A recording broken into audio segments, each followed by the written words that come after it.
Hello everyone, I am doctor Rekha Arya और आज इस वीडियो में मैं कुछ ऐसा टॉपिक लेकर आई हूँ जो मुझे लगता है कि सबको पता होना चाहिए कि जब भी कभी कोई कैंसर से डायग्नोज होता है तो हमें क्या करना चाहिए।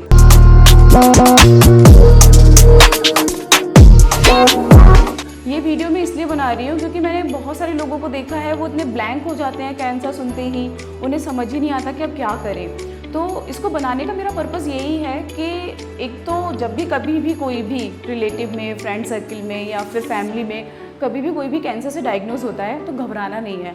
क्योंकि क्या होता है, जैसे हमने कैंसर सुना हम एकदम से डर जाते हैं, रोने लगते हैं, पैनिक हो जाते हैं कि अब क्या होगा। क्योंकि आज की डेट में जो टेक्नोलॉजी है इतनी ज़्यादा एडवांस हो चुकी है, मशीनें, रेडिएशन मशीनें इतनी अच्छी आ चुकी हैं कि कैंसर को जड़ से ख़त्म कर देती हैं। तो पहली चीज़, जब भी कैंसर डायग्नोज हो पैनिक ना हो, हमेशा पता लगाएं कि ये आखिर क्या कैंसर है और क्या इसका ट्रीटमेंट है या नहीं है। और ऐसा आप कब कर पाएंगे, जब आप एक प्रॉपर ऑन्कोलॉजिस्ट से जाके मिलेंगे। पहली चीज़ ये, पैनिक ना हो।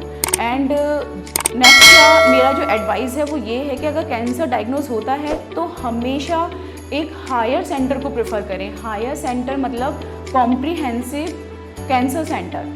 वहाँ पर कैंसर की सारी सुविधाएं होनी चाहिए, कीमोथेरेपी की सुविधा होनी चाहिए एंड रेडिएशन की होनी चाहिए, सर्जन होनी चाहिए जो कैंसर की सर्जरीज़ करते हैं। वहाँ पे अच्छे रेडियोलॉजी मशीनें होनी चाहिए, रेडियोलॉजिस्ट अच्छे होने चाहिए जो डायग्नोज कर पाए कि हाँ एक्चुअल में है या नहीं है। पैट सीटी की सुविधा होनी चाहिए। तो कोशिश करिए एक कॉम्प्रिहेंसिव कैंसर सेंटर में जाने की, क्योंकि मैं मानती हूँ बहुत सारी जगहों पे ये फिजिबल नहीं है। बहुत सारी जगहों पे लोगों को ना कैंसर का पता होता है ना कैंसर के ट्रीटमेंट का पता होता है।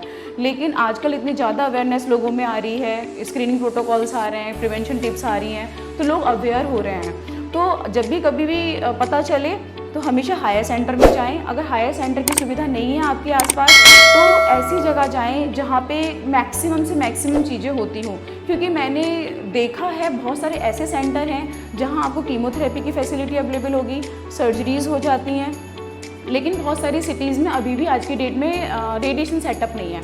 तो रेडिएशन सेटअप का जो रेडिएशन का जो बेसिकली ट्रीटमेंट होता है वो हार्डली 1 मंथ या 1.5 मंथ का होता है। तो अगर आप बाकी के ट्रीटमेंट कहीं और ले रहे हैं तो रेडिएशन के लिए अगर कहीं और जाना पड़े तो आप जाइए, क्योंकि रेडिएशन ट्रीटमेंट का पूरा होना बहुत ज़रूरी है। तो पहली चीज़ हो गई, पैनिक ना हो। दूसरा है कि जब भी कैंसर डायग्नोज हो हमेशा कॉम्प्रिहेंसिव सेंटर में जाएं। एंड नेक्स्ट होता है कि जो भी डॉक्टर आपको एडवाइस करे कि ये ट्रीटमेंट होगा, कोशिश करिए वो प्रोटोकॉल पूरा फॉलो करने का। कभी भी कुछ बहुत सारे इश्यूज आ सकते हैं पेशेंट को, मेंटल लेवल पे, फिजिकल लेवल पे, सबसे ज़्यादा ज़रूरी होता है फाइनेंशियल लेवल पर। फाइनेंशियल लेवल पे अगर प्रॉब्लम्स आ रही हैं तो वो मानती हूँ बहुत बड़ी प्रॉब्लम होती है। बट आजकल इतने सारे NGOs आ गए हैं जो हेल्प करते हैं कैंसर पेशेंट की। तो कोशिश करिए कि जिस लेवल पे हेल्प लेके आप कैंसर का ट्रीटमेंट पूरा कर सकते हैं पूरा करिए। क्योंकि बहुत सारे कैंसर्स ऐसे हैं जिनका कंप्लीट क्योर आ गया है। बहुत सारे कैंसर्स ऐसे हैं कि आप कैंसर के साथ एक अच्छी क्वालिटी ऑफ लाइफ को जी सकते हैं। बहुत सारे कैंसर्स ऐसे आ गए हैं जिनके स्क्रीनिंग प्रोटोकॉल्स आ गए, प्रिवेंशन टिप्स आ गई हैं। तो कैंसर को डेथ सेंटेंस या एंड ऑफ लाइफ ना माने, पैनिक ना हो, हमेशा एक हायर सेंटर पे जाएं। और अगर हायर सेंटर पे नहीं जा पा रहे हैं तो कोशिश करिए जितना मैक्सिमम ट्रीटमेंट आप ऑन्कोलॉजिस्ट से ले पाएँ लें। कहीं और जाना पड़ रहा है जाएं, क्योंकि कैंसर के लिए ट्रीटमेंट अटेम्प्ट करना वर्थ है and life after cancer is totally worth. तो thank you so much. Please like, comment and share and subscribe my channel.